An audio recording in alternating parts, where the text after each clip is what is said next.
Anything else? If not, I'll entertain a motion. I would move approval of the agenda as amended. Second. Motion made and seconded. Any further discussion? All in favor? Aye. Aye. Okay, minutes? Madam Chair, I move approval of the June 6, 2022 Rice Creek Watershed Board of Managers Workshop. Second. We have a motion and a second. Any further discussion? All in favor? Aye. Aye. And Madam Chair, I move approval of the June 8th, 2022 regular meeting of the Rice Creek Board of Managers. Se- We have a motion and a second. Any further discussion? All in favor? Aye. Aye. Next thing is the consent agenda. Patrick? Yes, thanks, President Preiner. Board of Managers, staff have two applications for your consideration today, both without changes. Anybody have any questions for Patrick? If not, we'll entertain a motion. Madam President, I move to Cap Rock permit 22-032 and 22-037. Second. We have a motion and a second. Any further discussion? All in favor? Aye. Aye. Aye.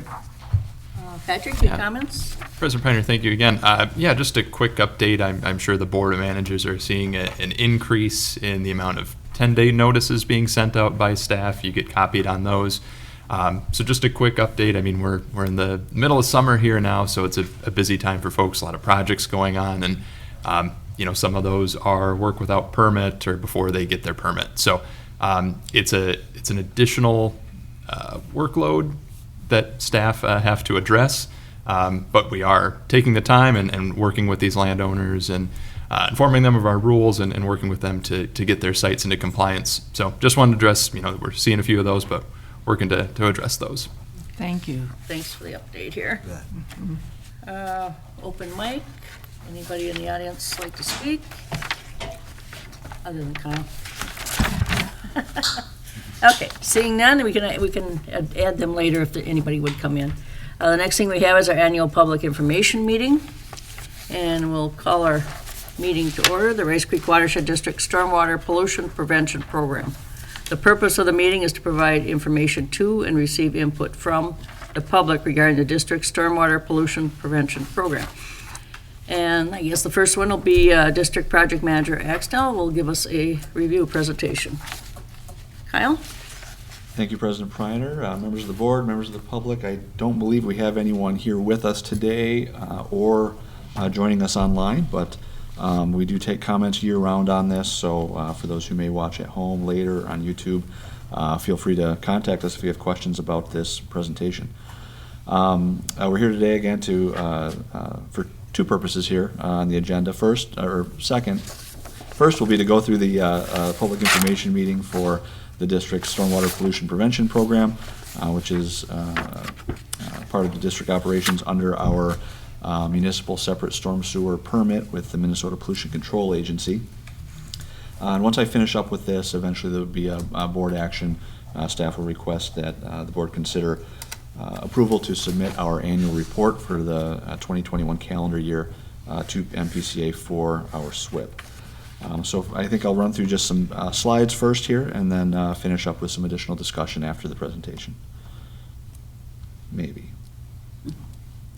There we go. So a little bit of background about the district's MS4 program and the general permit that we operate under. This is a federally mandated program by the US EPA, administered locally in the state of Minnesota by the MPCA. And what this program does again is it authorizes the Watershed District to discharge stormwater from our MS4 system to what they call waters of the state, lakes, streams, etc. Our Rice Creek's MS4, our jurisdiction under that program, if you will, is very limited. It's not the entire watershed, and it's limited to the portion really of our 103E public drainage system that lies within the U.S. Census urbanizing area. For the purposes of this presentation, the annual report, we'll be talking about still the 2010 census. We have not yet seen the release of the new geographical area that is outlined in the 2020 census. And so under this program, Rice Creek is required to develop and implement a stormwater pollution prevention program. And what is in that program? What does it contain? There are 6 minimum control measures, the first of which is public education and outreach. We'll talk about some of the highlights of each of these programs for the 2021 year in a moment. Public participation and involvement is what we're doing here today, providing an opportunity for the public to learn more about the program and provide comment. Illicit discharge detection and elimination, which is a component of our regulatory program, as well as most any activities that our field staff do out as they're moving around the watershed. Construction site stormwater runoff control and post-construction stormwater management, again, lie largely in our regulatory program through our permitting, and then pollution prevention and good housekeeping. The key takeaway here is that every Rice Creek staff member we have plays a role in the district's compliance with this program. So we'll run through some highlights for the last year. Under public education and outreach, we do track our interactions and projects funded through our cost share programs and technical assistance provided through the district. In 2021, we had 19 cost share projects with landowners, 20 mini grant projects, so we are making some impacts there. We have a variety of programs and resource partnerships with our partners from Blue Thumb, MREP, Watershed Partners, Minnesota Water Stewards is an important program. We've been working with Freshwater Society quite a bit lately. Again, we have a variety of displays and materials that we offer to our partners for presentations and community events, focusing on stormwater management, on water quality. We've been supporting, I think indirectly, the Adopt a Drain program throughout the district, working with our municipal partners. And what we have seen in 2021, I wanted to focus on, is a significant increase in the use of our social media to interact with citizens throughout the district. Molly Nelson is a big part of that, increasing our use of that outreach tool. And then, as you know, we have a new website for the district that's still under development, which will be, I think, a much greater tool once that is in place than what we have today. Public participation and involvement, again, in addition to taking comments year-round as we get inquiries from the public, we do offer this annual meeting opportunity for folks to provide comment on what the district is doing. In 2021, similar to many years in the past, we did not receive any written or verbal comments on the program. And so any changes we might make are limited to internal monitoring, and we'll touch on that later after the presentation.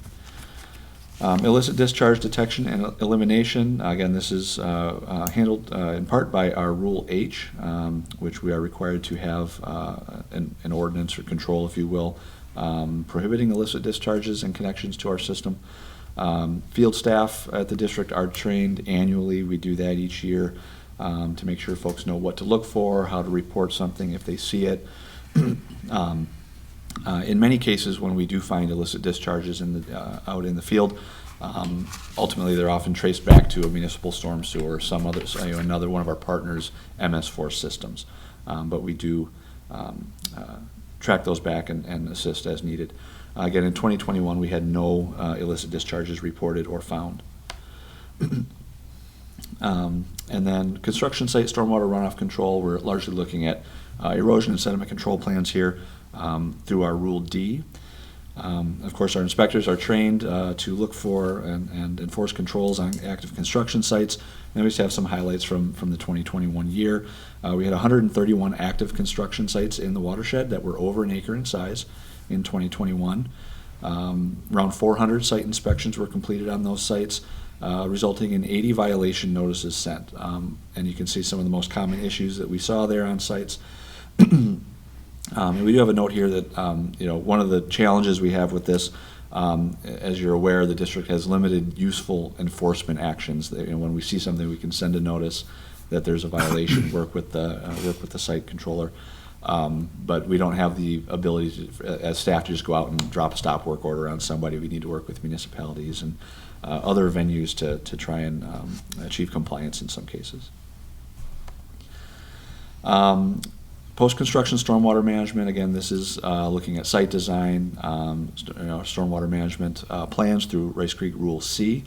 We did recently update Rule C to comply with the new MS4 permit that was issued, I think, in late 2020 for us when we came under the new permit. We do, as you know, have a robust permit review program. We deal with this at every board meeting. In 2021, we had, of all of our permits, we had 66 projects that required permanent stormwater treatment BMPs on the landscape. Our new MS4 front database has really been a new, interesting, and effective tool for us. And one of the requirements of the new permit is to map not just, or to map all BMPs within our jurisdiction going back to 2013. We've been able to do that, so not just mapping permits, but literally mapping each BMP associated with those permits so we know what they are, where they are, we can find them on the map very easily. So that's a nice tool for staff, and we were also able to provide that information to our municipalities recently so that they're able to know what's on the landscape in their communities. And then lastly, minimum control measure 6, pollution prevention and good housekeeping. The way the general permit is drafted, much of the content of this program, of this measure, really doesn't apply to our operations. We only have a handful of our district facilities that really have any relationship to the MS4 program. 5, in fact, currently. And so we have 2 sediment basins, a stormwater pond, which are the Highway 61 ponds on Ramsey, Washington, JD1, and 2 iron-enhanced sand filters that would fall under the purview of this program. Obviously, we have many other facilities, but they're just water control structures or may lie outside of that jurisdictional MS4 boundary that I mentioned earlier. So our focus in this program is mostly just operation and maintenance of those facilities, inspection, making sure that they're working properly. Through this program, we also have to report on activities for the TMDLs that exist in the watershed, for which we are a named MS4. So it's not all of our TMDLs, and this is kind of an interesting situation here, but the Hardwood Creek TMDL and Golden Lake are the only 2 historically that we've been named as a regulated MS4. So not Peltier, Centerville, not the Anoka-Chena Lakes, not Silver Lake, things like that. And then not Bald Eagle Lake, interestingly enough. There is a new TMDL that has come in under the new permit for the Southwest Urban Lakes. That includes the 6 lakes listed there. And so that is a TMDL that in the future we'll need to be reporting on in this new permit cycle. So we're talking about reporting on projects that we've implemented or helped our partners implement to achieve, in many cases, phosphorus load reductions. Again, Hardwood Creek is a biotic impairment and dissolved oxygen, so that one's a little different.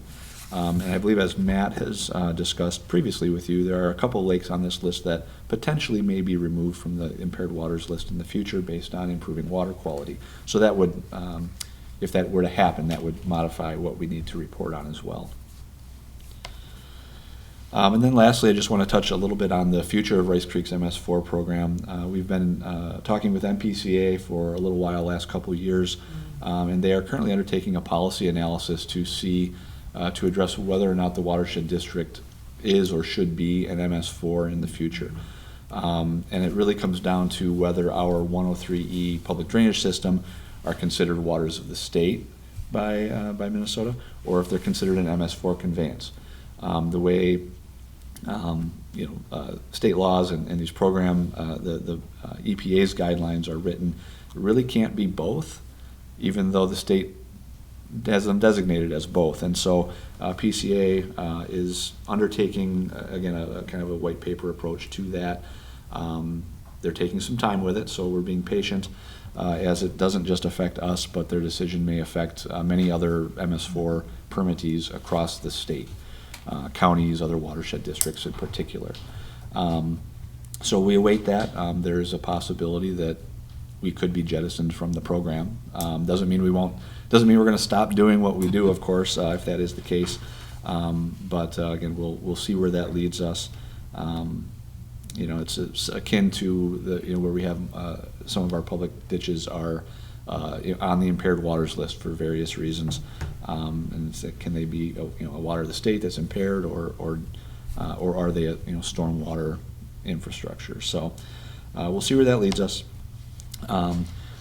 Before I move on, any questions or comments on that material before I move on? Yes, this is for the board to have any comments or clarify remarks. The discussion will be later during the vote. Any comment? Okay, go ahead. First, I'd like to welcome Niall Zickman from Mounds View, City Administrator, to the public hearing. And then to Kyle, do I understand now that, do you have a map, or how does this work with what we're responsible for as a watershed and what communities are responsible for? Yeah, so I did elect to not put a map in this presentation because the information is likely out of date at this point. Okay. We're still waiting for the U.S. Census to release that new urbanized area boundary. So there are limits within our watershed geographically that, if you will, the urbanizing areas of the district are really what we're focusing on with this program, although all of these activities we do district-wide, of course. So it is kind of a confusing nuance there. And really where our system is just literally the public drainage system. So that's one of the reasons why this program doesn't apply to us as a public drainage authority very effectively. Because if, say, for instance, if we're tracing an illicit discharge, we find something, some discolored water in the ditch, we trace it upstream, more than likely it's gonna be coming out of a pipe somewhere, unless somebody literally went and dumped, a chemical or some product in the ditch. And 99% of those pipes that come into our system are municipal storm sewers, city systems or county, or MnDOT possibly. So at that point is where we're going to hand this over to that partner, work with them, and they'll trace it up the rest of their system. So there's a lot of overlap, if you will. Cities have to implement these same sort of things that we do. We're here in Mounds View as an example, where Mounds View has adopted our rules, our stormwater management, erosion control rules. And, so it's, again, one of these areas where we try to limit the overlapping of duties, but we have a very limited focus with our program, so it's not usually too much of an issue. So I guess as a follow-up, and just to clarify, basically the geographic footprint of Rice Creek Watershed is all in a municipality. I mean, we don't have any, non-municipal land. Madam President, Manager Wynant, there are a couple of our municipalities that are not MS4s due to their small population. I may not have this list totally correct. I believe Scandia may or may not be an MS4. Okay. Columbus may not be an MS4. No, it's not. I think because of the Columbus? population. So, Yeah. there's a certain population requirement that I don't have all those details. They're in the general permit, but there are a few geographic areas that are not covered by a city's MS4, although our county highway departments are all MS4s, MnDOT. So a lot of those key, if you will, denser corridors, I-35 through Columbus, that's part of MnDOT's program. So Oh, so complicated. very.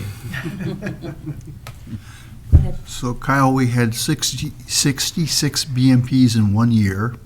You've now mapped them all. You have, first of all, an estimate of how many, that's got to be like 1,000 of them?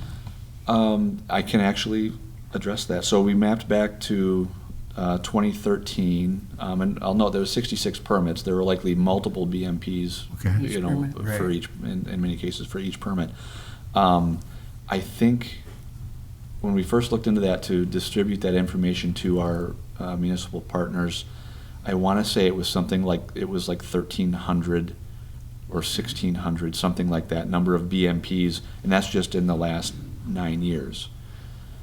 Our hope with that, because MS4 Front is so capable in that way, we're able, as time allows, we'd like to go back and map further back, so that we have all of that information handy. But it's a lot. We have not been able, of course, to begin to put our arms around the problems related to BMPs, but having a map is one. Possibly you might put on your future workshop to-do list, bringing in an assessment of what we can know based on, now that we've mapped that many BMPs. Thank you. Anybody else? Madam President. Kyle, you defined urban area. Is that, do I understand you just to be talking about the MUSA districts and the communities, or urban Yes. area? That's it? I believe that's correct, yes. Yeah, so, all right, that's an important understanding of just where, what area that you're not having authority in. Correct. Under this program, for instance, there's a large portion of Washington County that is outside of that district, so. Oh, Within our Anoka's not too shabby either at that. True. Okay, anything else for Kyle? Thank you, Kyle. Okay. Then I will finish. I have just a little Oh, bit go more I ahead. wanted to touch on, I believe, here, as we are done with that presentation. In the board, then, we have our annual report for MPCA that we would we always ask for the board's consensus to submit that to PCA. I did one piece of information here. Under the new permit, we are required to do an internal assessment of our program every year, which is typically done with this annual report process. We're in a weird situation with PCA in that we're operating under the new permit, but the 2021 year and the annual report, we've been asked to use the old permit to report on. I'm not going to get into too much detail as to why we'd be here even longer. We've done that internal assessment. The vehicle by which we would make some changes to our SWIP, which notably there are a few things that we do need to update. The vehicle by which we would do that with PCA isn't available right now. So we will be holding those changes over to the next calendar year update, so for the 2022 annual report. So I just wanted to be clear about that. I don't think there's anything too groundbreaking in there, but some things we will hold over and you'll hear about next year. And just a note, we're going from our informational meeting. Oh, I didn't ask for public comment. Anybody public comment on anything? No? Okay. So having asked for that, we're going to return to our regular meeting where we will go into discussion, which we are sliding into on page 28 would be the vote.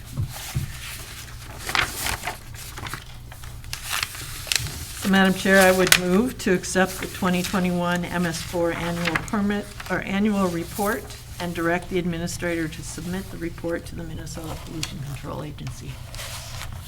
Second. We have a motion and a second. Any further discussion? All in favor? Aye. Okay, thank you, Kyle. Okay, U.S. Home Corporation, Tom.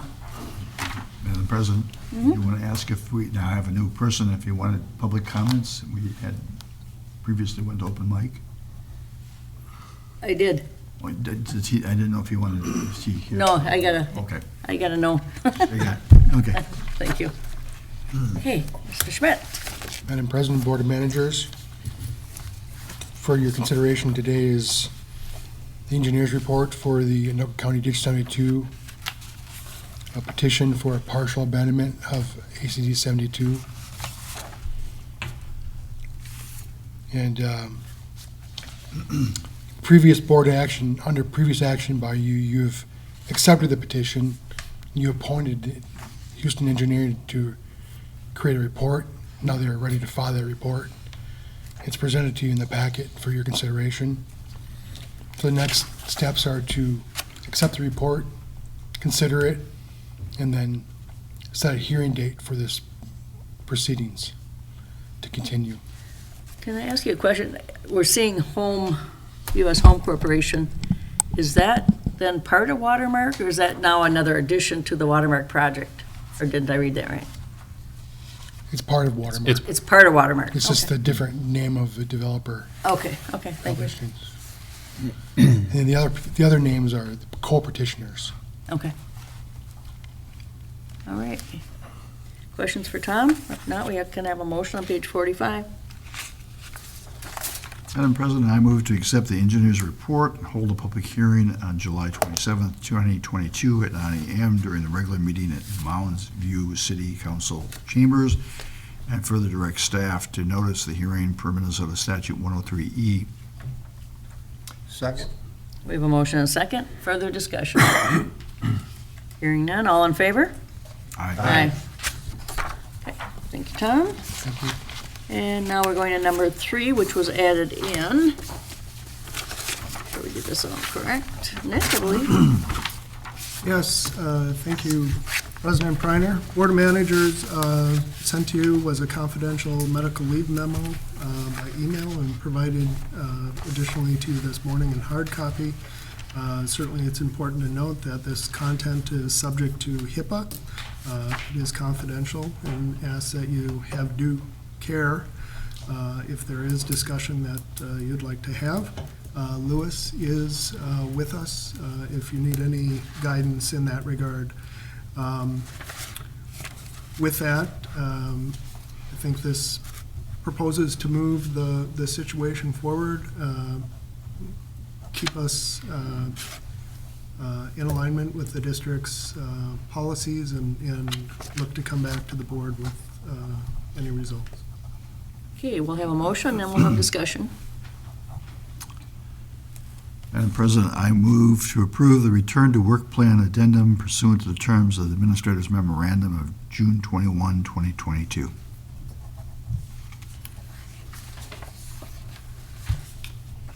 Second. We have a motion and a second. Further discussion.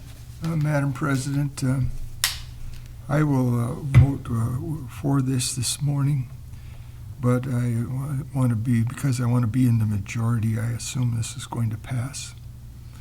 And I'm skeptical that this may be adversarial to the employee, but I hope it becomes a career enhancement options as the theme was on Monday, to continue the employee to be able to continue and advance his career with the district. Okay, any other comments, questions? We have a motion and a second. Any further discussion? All in favor? Aye. Okay. Check register. Madam President, I move to approve the check register dated June 22, 2022 in the amount of $235,819,000. Wait a minute, let me start over here. $235,819.50 prepared by Redpath and Company. Second. We have a motion and a second. Further discussion? All in favor? Aye. Okay, items for discussion. CART program, I believe, be backed. Finally get back to the carp. Everybody's favorite subject. Take it away from carp. Madam Chair, members of the board, thanks for having me this morning. Here to provide an update on our CARP management program. This is kind of a mid-season update, as it were. I'll go through some slides here. Some of these are a review, and I'll go through them quickly, but obviously there's time at the end for questions if there are any. So I'll jump right into it. If you recall, we are implementing the district's Long Lake Lino Chain of Lakes CARP management program. This was adopted by the district in 2018. This was partially funded originally by the Targeted Watershed Grant for the Long Lake Targeted Watershed Grant. Currently almost exclusively funded by the district, although we do occasionally get some outside dollars to fund some of these activities. Also, as you recall, what we're focusing on right now is removing adult carp from the system. So we're attempting to remove at least 50% of the adult carp from the Long Lake Lino Chain of Lakes system every year. Really, we're trying to push that towards 60% or more on an annual basis. We do have some efforts also to suppress juvenile recruitment of carp, but our primary focus is adult removal. Again, those keywords that we're focusing on: effective, efficient, and reliable. So it has to work every year. It has to be efficient because this is something that we're doing every year, and it has to be reliable. It has to work every year and not just every third or fourth year. If you recall, I think I talked about some of the population models that the U of M ran for us. And really, to achieve our long-term goal of pushing the carp population down, it's reducing the population again by at least 50% every year. And we need to stay flexible as we're implementing this. So we have our tools, we have the practices that are working, but we're constantly looking for new tools, adjusting our strategy. As we collect new data in the system, we're adjusting how we're implementing our tools, when and where have to be kind of light on our feet to adjust to the carp. So I think I shared this graph the last time I was up here this spring, but a quick review of numbers of carp removed from the system through 2021, and then I'll show you what we've done so far this year. Really the 2016 and 2017 years were when we were working with the Long Lake Targeted Watershed Grant and just starting to implement things. Adopted the management plan in 2018, and then starting in 2019 and really in 2020 it was full program implementation. I would say that 2021 was the first year where everything was working right, everything was installed, it was kind of a 100% go. And those were our totals, and we did achieve our removal goals last year. I think I mentioned this also, but this is kind of interesting, and this is where I talked about we have to be flexible every year and adapt to new data that are coming in to this program. What we're seeing is that we've been very successful at removing the larger adult carp. So these graphs here are histograms of carp size in the population. So we started with lots of very large carp. We've been very successful at removing those large adult carp.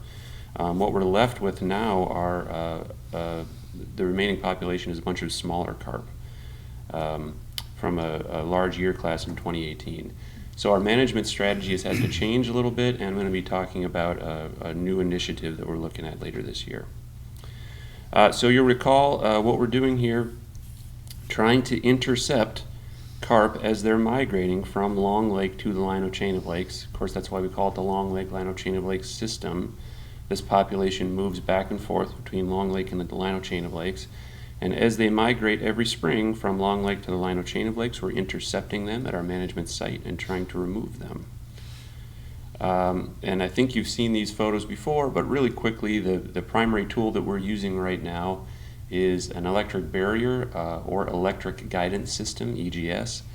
That's what is shown. Let's see if we can see my cursor. Yes. The rope that's going across the channel here indicates where the barrier is.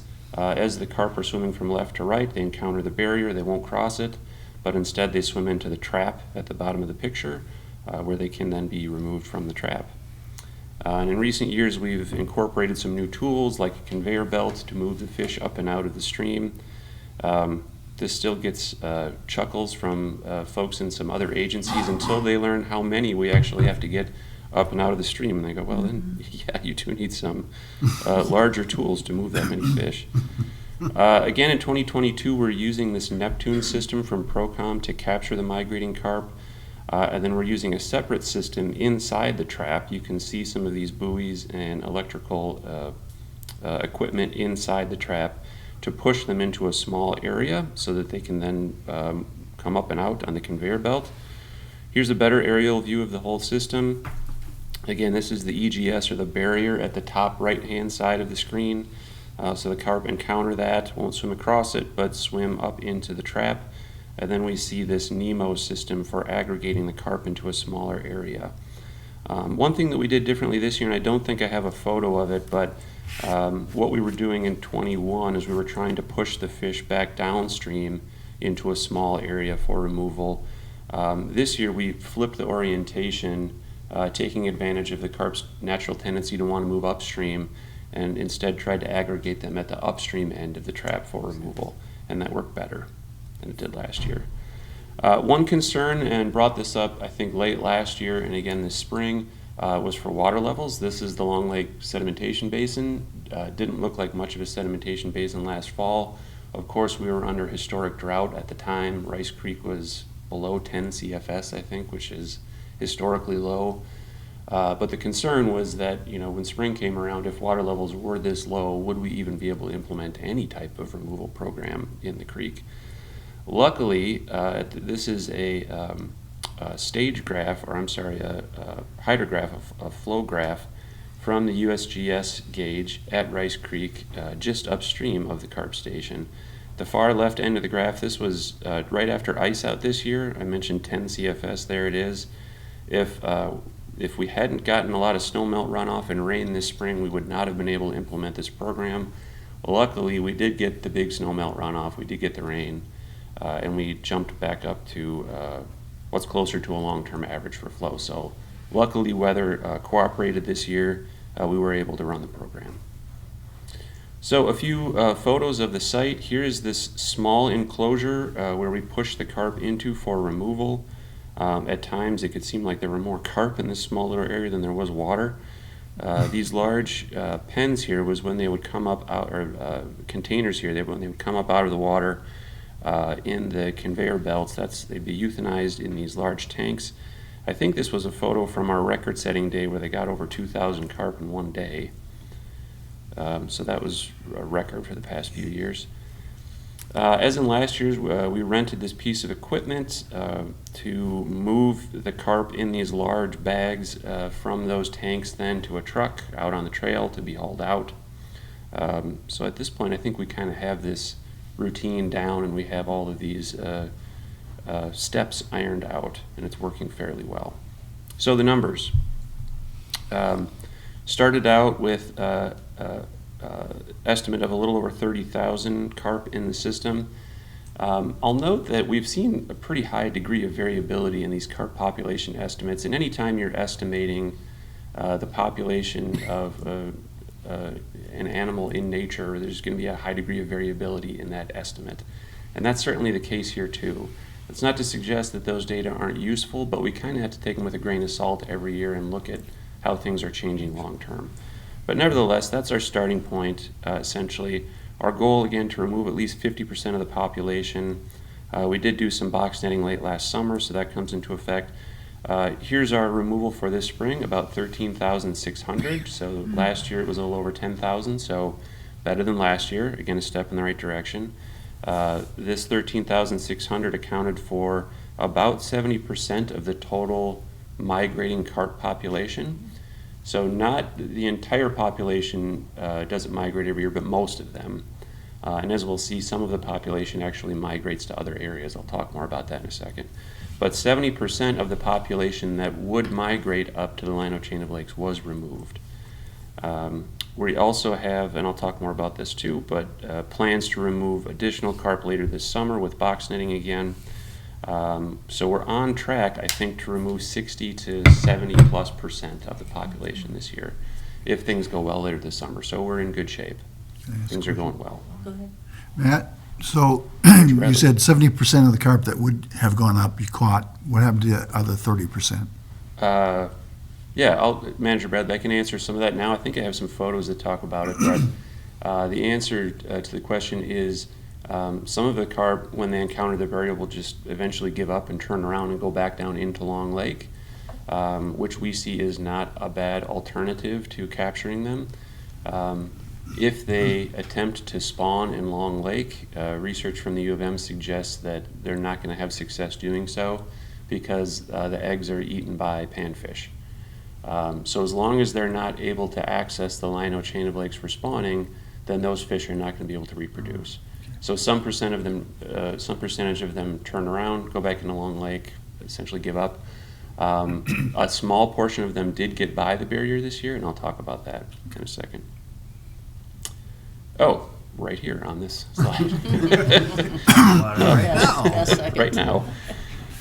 Again, this year we saw that the Procom barrier was very effective. We've been really happy with this system. Like with any system, you know, there's little hiccups now and then or technical issues that we need to solve. And we are going to be replacing the electrodes this year. That's planned, but you know, just something that we have to do every few years. But the system has been very effective, stopping nearly 100% of the migrating carp. The only time that we have issues is when the carp find a way around it. And there shouldn't be a way around it, but these things are very tenacious. What they found this year was that on the far side of the stream bank, where the electrodes met the stream bank, the carp were actually able to tunnel through the stream bank and go around the edge of it. Luckily, we have data collectors in place to know when that happens. So there's an antenna, a reader upstream of this position that we check regularly. If we start to see tags showing up, then it's like, you know, alarm bells are going off. How are they getting by? So crews from Carp Solutions went to the other bank, drove in some PVC pipes essentially down through the bank to seal that off. But they are tenacious, to say the least. So the barrier is effective, but the carp keep us on our toes as they're constantly trying to find ways around it. This is, I mentioned that some portion of the carp population may migrate to other areas. And we knew this from the work that the U of M had done last year. One part of our contract with Carp Solutions this year was to collect some additional data on a southern route. So again, we know that most of the carp population moves up Rice Creek into the Lino chain of lakes. Work from the U of M years ago showed that a very small percentage, 10% or less of the population may migrate up towards the E2 wetland in Lake Johanna. Now they couldn't make it all the way into Lake Johanna. There's several barriers that would prevent that, but the E2 wetland itself would provide an ample spawning area for the carp. With the data from the U of M years ago, we didn't think that this was something that warranted mitigation or any type of project. But what we're seeing in recent years is that as we chip away at the Lino Lakes population, the population that may utilize that E2 wetland may be more important or increasing. And that is what we found this year. So here are some data that we have from that system. So I mentioned that we have carp that are tagged that will move across antennas so we can track their movement. At the main barrier site where we've seen all the pictures from today, 329 tagged carp out of the whole population. This new southern route, we were surprised to see 78 tags at that site. And there was 7 overlaps, so that means 7 of those fish also visited the main EGS site and kind of went back and forth between the two sites, looking for a way out. But we were surprised to see that 78 tags did go through that southern route. Again, we think this could be a shift in the population as we're, again, whittling down the Lino chain of lakes population. This other population is perhaps growing a bit. But what its conclusion here is telling us is that this southern route between Long Lake and Lake Johanna probably needs a barrier. The good news is that that channel is really quite small, and a small physical barrier should be sufficient to stop migration through that channel. And as I mentioned earlier, we could, the main thing with the barrier here would be to prevent them from moving into the E2 wetlands so that they couldn't spawn in that area. We could also consider some removal options on the downstream side of this barrier. That's to be determined, but at least stopping them from accessing that spawning area would be the idea. We have experience and success at installing barriers like this. This is actually a fish barrier on JD1 off of Bald Eagle Lake. This was district installed this just a couple years ago. Construction went well, maintenance has been good. We like this design. So really what we're thinking is essentially a copy paste of this design to this other location. So not a huge initiative or a huge cost here, but something that we're looking at for later this summer. Other remaining work for 2022. I mentioned the box netting. This is the other primary tool that we use for adult carp removal. We are anticipating that this tool the efficiency of this tool will be declining in coming years.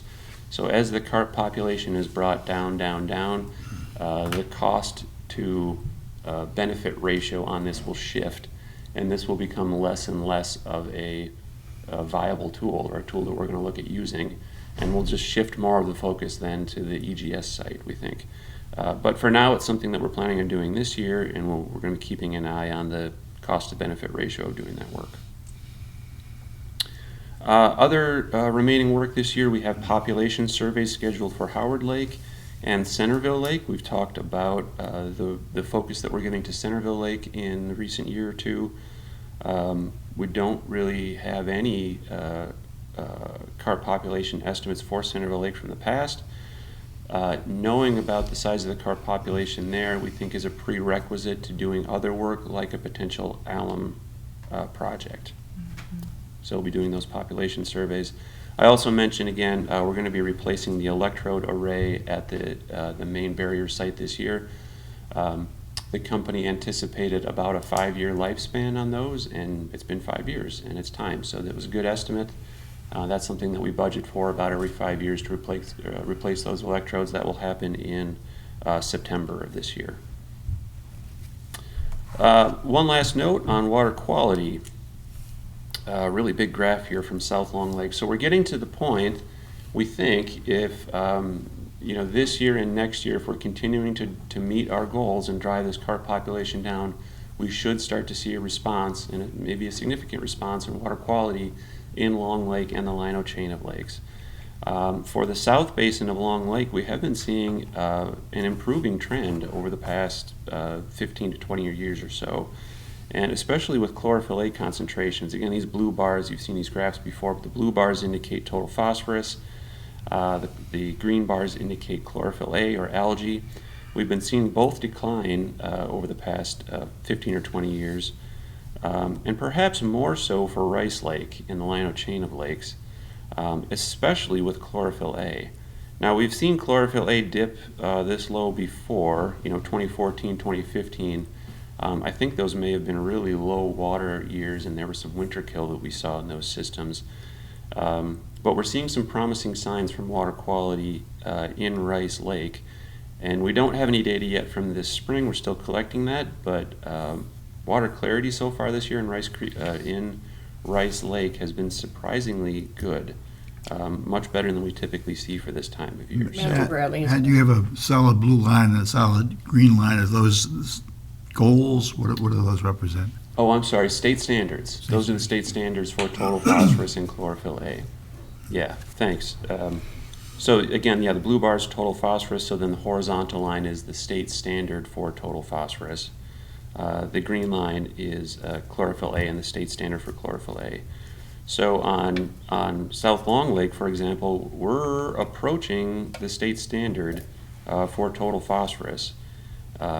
And for a lake to be delisted, they need to see the 10-year rolling average actually meet it, but we're definitely heading in the right direction.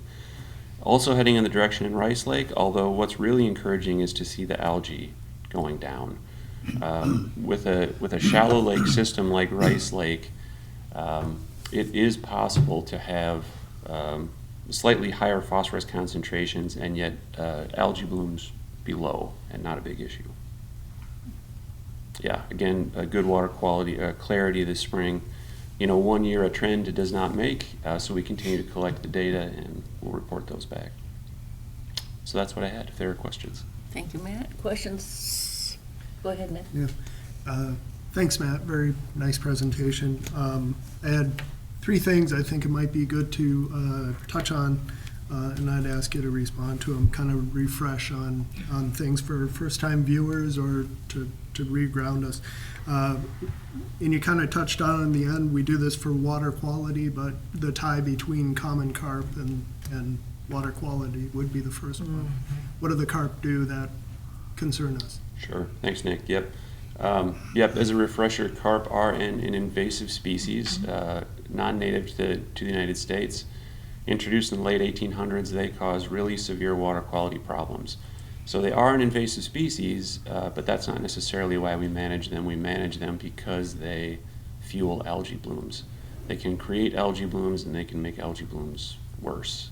They destroy native aquatic plants, destroy habitat for native fish, so ecosystem engineers is the term that is applied to them. They change the ecosystem in which they live. And on that note, can you give us the quote that you had in the paper? Manager Wine, I think it was, we will not meet our water quality goals for these lakes without managing carp. Thank you for the prompt.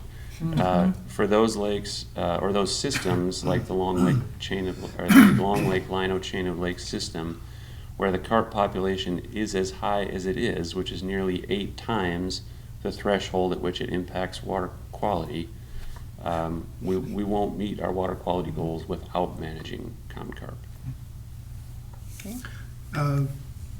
Your slide on the screen kind of touches on it. The electric fish barrier, it's geared toward the fish. I think people have a conception of electricity and water, and maybe a statement on that. Yep, sure.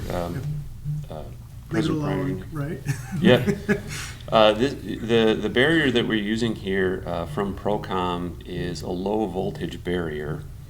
I think we've talked about this before, but different from other types of fish barriers that are high voltage and intended to induce galvanotaxis, which stuns the fish at such high voltage. This is intended to be a deterrent, and it works as a deterrent.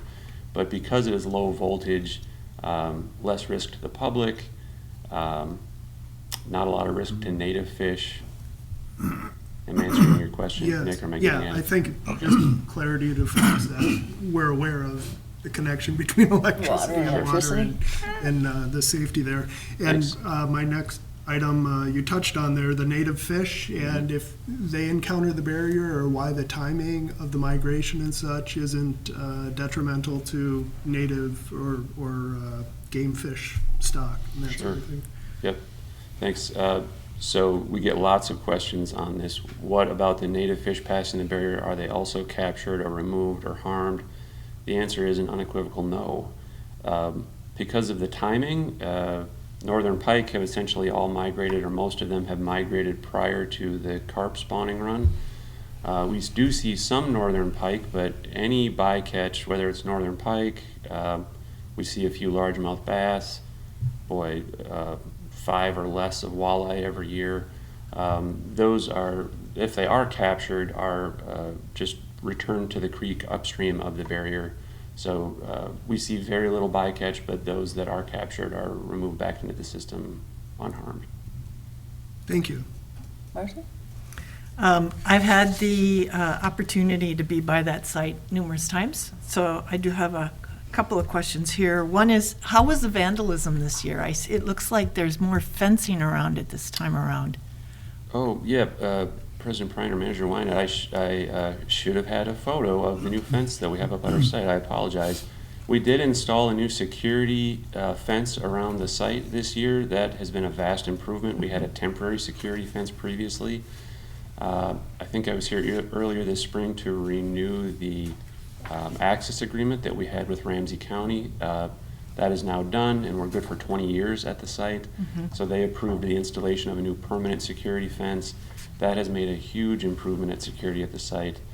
If you recall, last year we also paid a security guard to be out at the site at sometimes. Vandalism was so bad, whether it was COVID and people being out, whatever it was. This year we had a camera, a security camera that links to a continuously monitored system. So the cost of that was about 1/3 or 1/4 of what we paid last year for security, but worked quite well. We didn't really have any vandalism issues this year. And I could actually give a manager's update right now relating to the carp. So serving on the Clean Water Council, the work that Rice Creek has done with carp management, stream meanders, is brought up often. So kudos again to the work that Rice Creek and staff is doing. It's like it proves a theory. It proves a practice that then can be replicated. So whether we're talking about PCA or DNR, we're seeing now a lot of, we've seen now through the Clean Water Council, the agencies coming forward and asking for additional funding to be able to do meanders or carp removals. So yes, we can't we can't get to the water quality goals if the carp is up there disturbing the base of the lake. Similarly, I had an opportunity to go to the Mussel Research Center at Lake City, and native mussels are terribly important, are essential for water quality issues. So, not now, but later, I'd be interested to see what kind of mussel population we have within the creek, and are we noting it.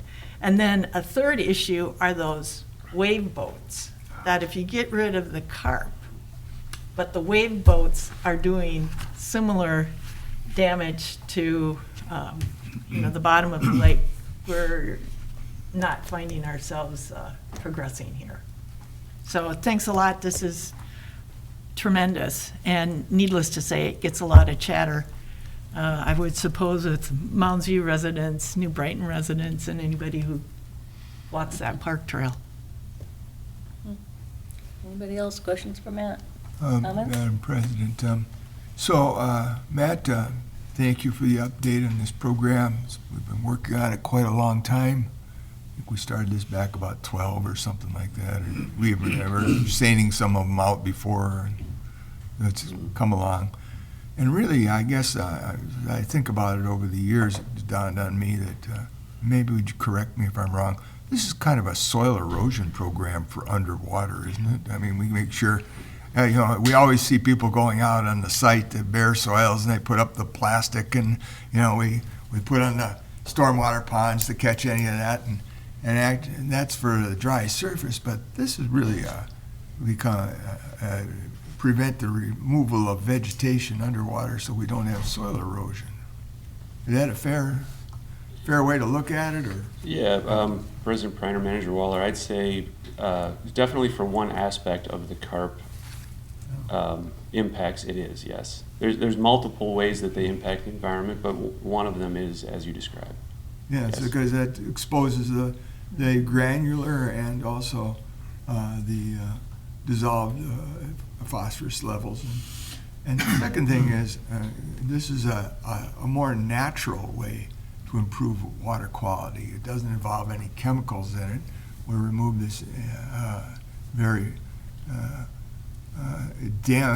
destructive invasive species, and we return the lakes to the native vegetation, or at least the possibility of having it, without having to dump large amounts of better living with DuPont chemicals into the lake, eh?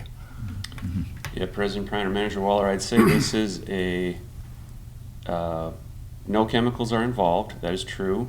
I'd say this type of work is warranted when the population is high enough that they are impacting the water quality of the system.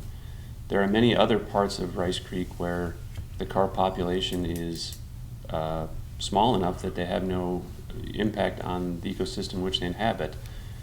Bald Eagle Lake, for example, we know that carp exist in Bald Eagle Lake, but surveys that we've done suggest that the population is small enough that they're not impacting water quality.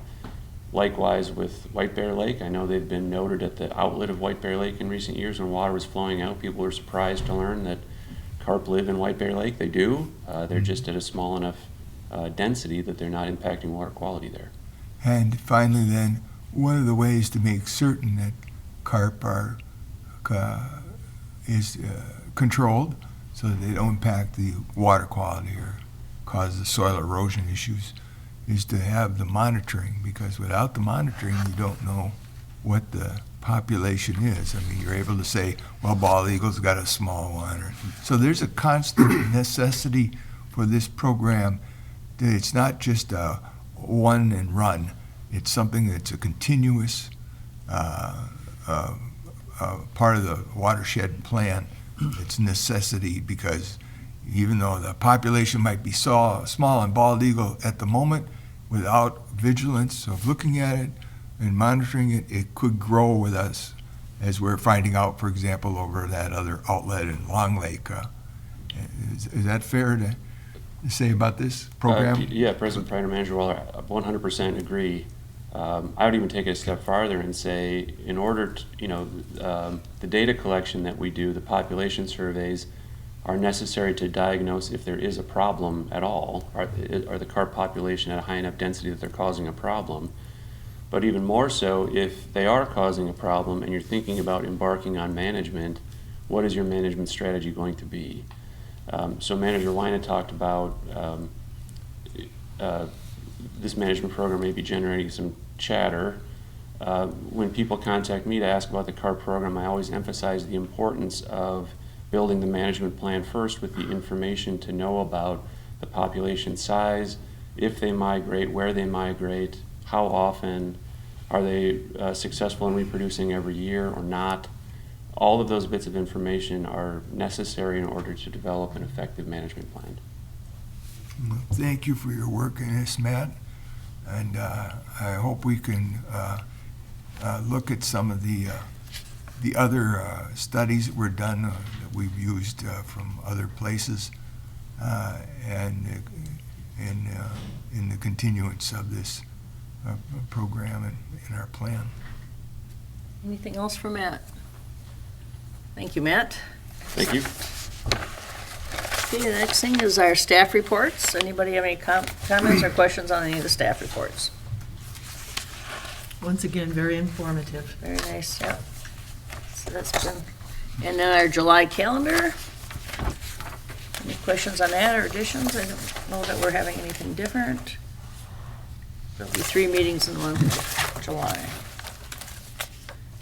Anybody understands that? Administrative up? Huh? No. Oh, okay. Go ahead. President Pryor, Board of Managers, just to echo what Patrick says, busy time of year. The district does work hard to secure contractors to get our work done, and obviously we're in competition with others looking to do the same.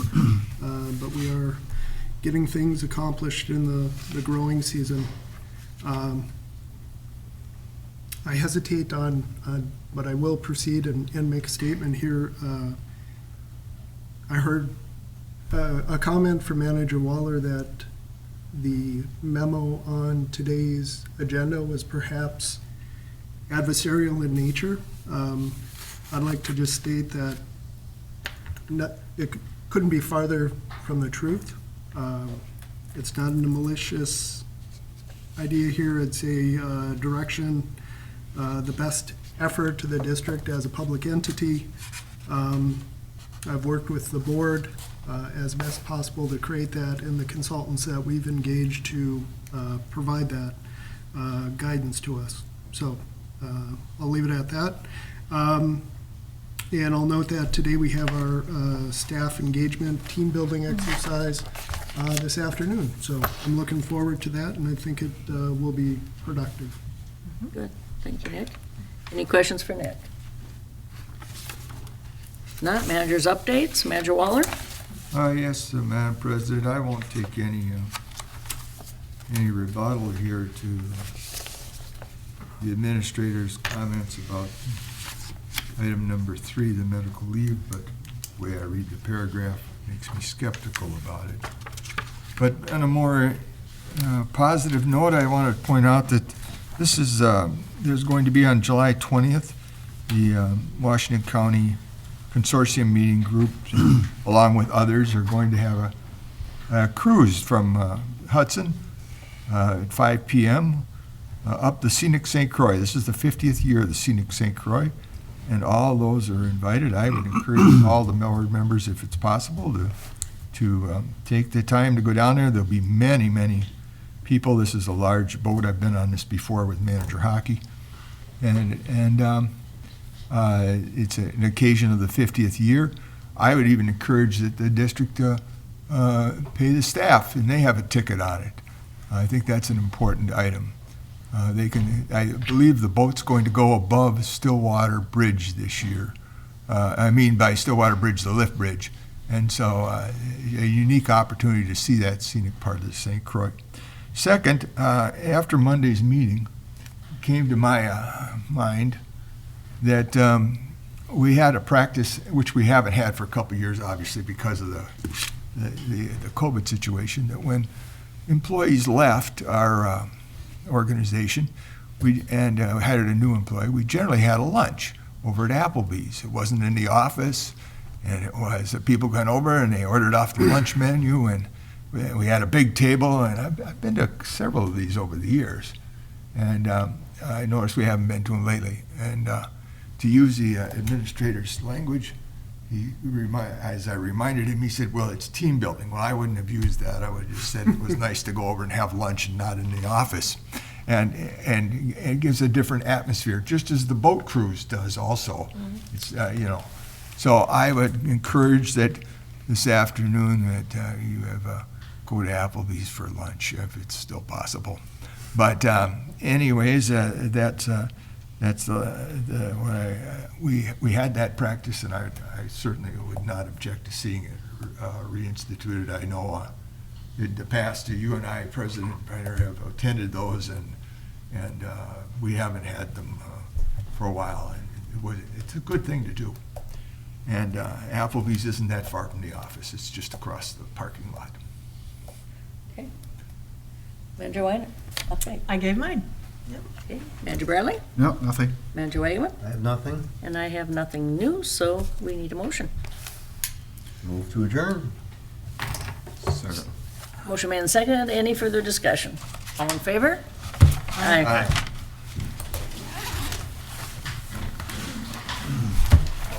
I would like to do something for